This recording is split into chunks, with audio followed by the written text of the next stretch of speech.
So aniya kita sa ika-16 nga Domingo sa tuig ug maanidot kayo kini nga instruction alang kanato aron sa pag-ila sa kinaiya sa Dios. Sa atong salmo responsoryo atong gibalik-balik sa paglitok ang Ginoo sa ito ang Ginoo maayo og mapasayloon. So murag mo nay summary sa atong mga pagbasa karon. Ang Ginoo maayo og mapasayloon. Sa unang pagbasa, atong nadungog ang pagbasa gikan sa Book of Wisdom, ang libro sa mga kaalam.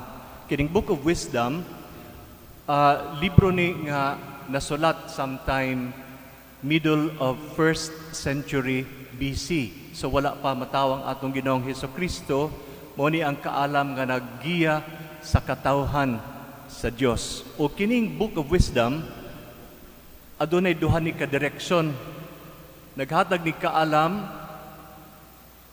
sa atong relasyon sa Ginoo, unsay maayo nga relasyon sa Ginoo, unsay dili gikahimutan sa Ginoo, ug ang ikaduha mo ang wisdom nga maggiya sa relasyon sa isig katawo. Ug ang ato nga pagbasa nga nadungog karon from the first reading sa Book of Wisdom, giya ni sa duha ka direksyon. Pag-ila sa kinaiya sa Dios, ug unsa may hagit niini alang kanato kay mauman kana iyang kinaiya, unya nagsulod man kita kaniya. So unsa man ang ato nga masayran kabahin kaniya. Kanang kay balo mamug kanang hibulotag irony, no, kanang irony. Irony is kanang murag it does not make sense, but it is true. It does not make sense, but it is true. Na problema ta pananglitan og COVID karon bali natong pangdimbaso kabahin sa COVID. Mo na ang kabatuoran apan ngano maghisgot man ta og kabahin og pag-usab sa atong konstitusyon ining panahona ang gagakasigaw man ta. Kanang that's an irony. Daghan kayo irony nga atong masinati og madungog sa unang pagbasa. Unsa may akong buot ipasabot niini. Pananglitan. Giingon dinhi nga ang Ginoo gamhanan. Power attends to him. So imagine ang gahom naguban-uban sa Ginoo, so giilag yun nga ang Ginoo makagagahom. Anyat tan-awa ang iyang pamaagi. Mapailubon siya atubangan sa ato mga kakulangan. He is master of all things, yet lenient to all of us. Lenient. Magbalik-balik yun yung pulong nga lenient. Unya, gamhanan siya, apan ang kahingpitan sa iyang kagamhanan, makita kung dili tuuhan siya. Dili ba na siya an irony? No? Gamhanan siya, anyat ang kahingpitan sa iya nga gahom, makita kung dili siya tuuhan. Unya, gamhanan siya, apan kung maghukom gani siya, ang iyang paghukom puno sa kaluoy. He judges with clemency. So, gamhanan siya, and yet, He governs with lenience. He governs with lenience. So muna itong gikinahanglan sa ato mga panggobyerno ron, to govern with lenience. Saong ka na atubangan sa COVID. Daghan po buluyago, no? So He governs with lenience. That is how God is. So muna maingon ta nga, ironical maning niya, and yet that it is true. That is a fact about God nga gipadayag kanato sa Book of Wisdom. Gamhanan siya, apan mapailubon, masinabuton sa atong kahuyang. So unsa man ang gitudlo niini alang kanato sa atong trajectory sa relasyon sa isikataw. So naghagit kini matud pa sa Book of Wisdom nga be kind. Be kind. If you are just, be kind. Bisag husto ta, apan be kind. So kinahanglan kay nato ning panahon no kay you be kind. Every person you meet is facing a hard trouble in life. So be kind. And give hope. Mingon sa Book of Wisdom, to give hope to our sons by permitting repentance. Wala mingon nga, to give hope, pinagi sa pagpasaylo, dili. Mingon siya, by permitting repentance. Kinahanglan gyud ay og repentance. Gikan pud nato, no? So maghatag tag paglaom kung ang atong mga kaanakan, atong isikataw, atong tagaan og higayon nga makapangayog pasaylo sa ilang mga sala. Kay kung mangayog sila pasaylo sa ilang sala, mosunod naman lang yun na ang pagpasaylo and forgiveness. So ingon ini ang wisdom that guides the people of God. So karon lisod man gud ni kanunay tang ma-kind, ma-just, ma-lenient, etc. Lisod no? Ilabi na nagtuo ta nga korekta kanunay. Unsa ba ang natong buhaton para mahimo nato ning giya sa Book of Wisdom? Lisod kayo ni para sa atong kaugalingon lang. Mo ni nga atong nadungog sa ato nga ikaduhang pagbasa gikan ni San Pablo Apostol ngadto sa mga taga-Roma nga ang Espiritu sa Dios gipadala kanato aron pagtabang kanato taliwala sa atong kahuyang.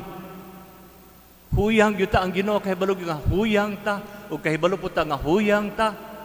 Apan ang Espiritu sa Dios gipadala niya di ay alang kanato pagtabang kanato taliwala sa atong mga kahuyang. Busa dili ta ma-discourage taliwala sa atong kahuyang. Bisan gani sa pagampo, mga liyupo ang Espiritu Santo alang kanato pinaagi sa mga inagulo nga dili mapadayag sa pagsulti. Very briefly, akong i-share ninyo akong kasinatian ni Pope John Paul II. In 1986, estudyante pa ko sa Roma. Pari na ko, pero estudyante ko sa Roma.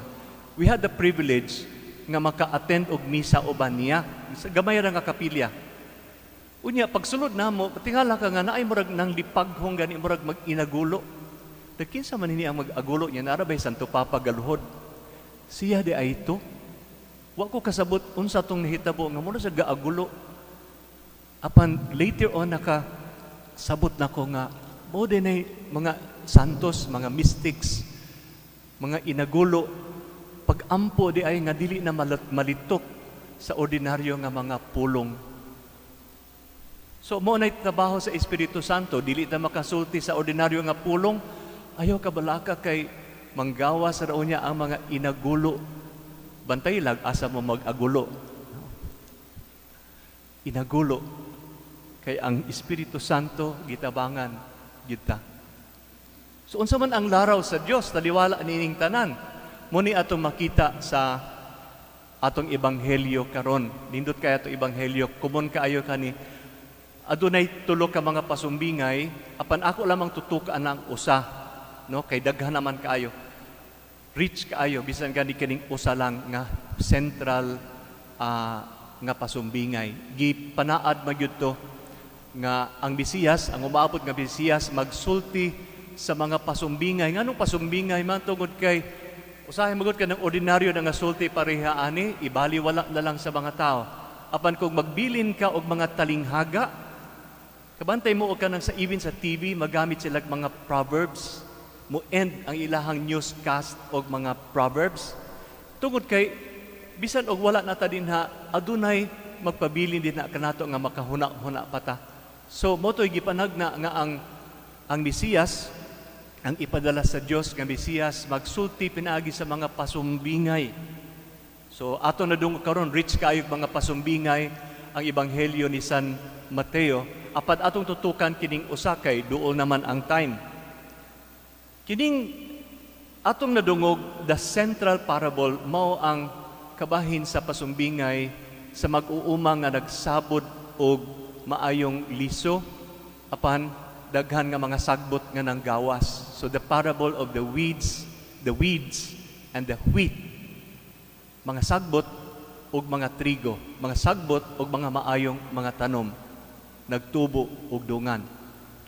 Mudiritso na lang ko sa leksyon nga atong nadungog gikan sa atong Ginoong Hesukristo mismo. Unsa ba ang kahulugan nining mao nga pasumbingay? Kana di ay mag-uuma sama ni ato miaging Domingo, no, katong the parable of the sower. Kining karon ang mag-uuma nga nagsabod og maayong mga liso mao ang anak sa tao, Son of Man. Kinsa man ang Son of Man? Sige na mo kadug anang Son of Man, no? Dili Son of God ang gigamit dinhi, apan 61 times gigamit ang pulong Son of Man. So kinsa man ang Son of Man? Ug ang nagsulti ang atong Ginoong Hesukristo, maghisgot siya og Son of Man. Kinsa man ang Son of Man? So 61 times gihisgutan sa tulo ka ebanghelyo, Mateo, Marco ug ni San Lucas, kining pulong Son of Man in reference ni Jesus sa iyahang kaugalingon. Ngano man nga siya man ang buot ipasabot anang Son of Man, di ba kitang tanan sons of men man ta, dili ba? So makakwalify ta anang Son of Man. Siya de ang gi-refer sa Son of Man tungod kay ang sunod ni ini moingon man, ang Son of Man, ang anak sa tao, magpadala sa mga anghel aron sa pagtigom sa mga sagbot o aron pagtambog niini ngadto sa dakong kalayo. So kinsa ra may Son of Man nga makahimo og order sa mga angheles kung dili siya, di ba? So ang Son of Man di ay siya, unya miingon siya nga ang mag-uuma nga nagsabwag og maayong mga liso mao ang anak sa tao nga mao siya. Ang liso, ang uma mao ang kalibutan. Ang liso mao kana ang maayong ang mga sakop sa gingharian sa Dios. Motong mga maayong nga mga liso sakop sa gingharian sa Dios. Ug ang sagbot mao ang mga sakop sa dautan. Kunya kinsa man to nagsabwag og liso sa sagbot? Mao kini ang yawa. O kinsa man ang mag-ani? Pagkadaghan mang anihonon, kinsa man ang mag-gather sa mga sagbot? Ang mga angheles dito sa langit. Ug ang leksyon, ang dakong leksyon niini mao ang instruction sa atong Ginoo kay nag-uban man ang sagbot ug ang maayong tanom. Ipakuha na unta, kuhaon na unta sa mga sulugoon apan mingon ang master. Mingon sa ayaw. Kay basin niya sa inyong pag-ibot sa sagbot maapil og kaibot ang maayo nga tanom unya balawos malaya. So ang Ginoong Hesukristo mismo mo ang mipatin-aw niini. So unsay hagit niini alang kanato? Maluluyon ang Dios. Maluluyon ang Dios. Og maghatag yung kanatog all the chances mo na ibuti pasabot nga iyang gipatubo ang sagbot ug ang maayong tanom. Kini nunot sa giingon ni San Pedro in the second letter of Peter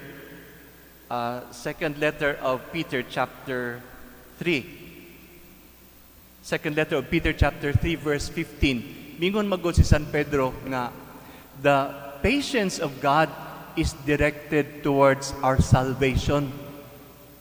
Ang pagpailop sa Ginoo iya na nga gipunting alang gyud sa kaluwasan. So buti pasabot nga iya gyud nga gusto nga ang tanan maluwas gayud, so gitagaan gyud og higayon ang tanan. Busa lain nga rendering aning second letter of Peter chapter 3 verse 15 mingon, remember our Lord's patience gives people time to be saved. This is what our beloved brother Paul also wrote to you with the wisdom which God gave him. So dako kay nang kahupayan nato nga tagaan gyud ay tag-chance nga maluwas, no? Apan dili hangtod sa hangtod. Tugod kay aduna may katupusan, aduna may paghukom, aduna may pagsunog sa mga tanom. Kinsa man tong tanom nga sunugon? Matod pa sa ebanghelyo, those who lead others to apostatize, katong magkabig sa uban nga mapalayo sila sa Dios, bubiya sa Dios, dili motuo sa Dios, ug katong tanan nga dili mga maayog buhat, evil doers. Mao tong itambog na makahadlok pud na kay makasala ba pud ta. Busa makaigsuonan to end this. Padayon kita sa atong pagpaningkamot, pagsunod sa Ginoo. Dining atong panaw sa pagtuo, mosunod unta kita nga magiyahan kita sa iyang kinaiya nga mapailubon, mapasayloon, naghatag og paglaom alang ni atong mahinulsulon sa ilang mga kasalanan. Dili unta kita maghukom og dali-dali kay makasasala baya pud ta. Dili kita maghukom sa pagdali-dali kundi magmalumo o magmaluluyon. Padayon ta sa hinay-hinay nga lakang apan nagpadulong sa Dios dong gingharian, giniyahan sa Espiritu sa Dios nga nagtabang kanato. Padayon nga magtabang kanato taliwala sa atong mga kahuyang. Kini magdala unta kanato sa kadaghanan ngadto sa kaluwasan.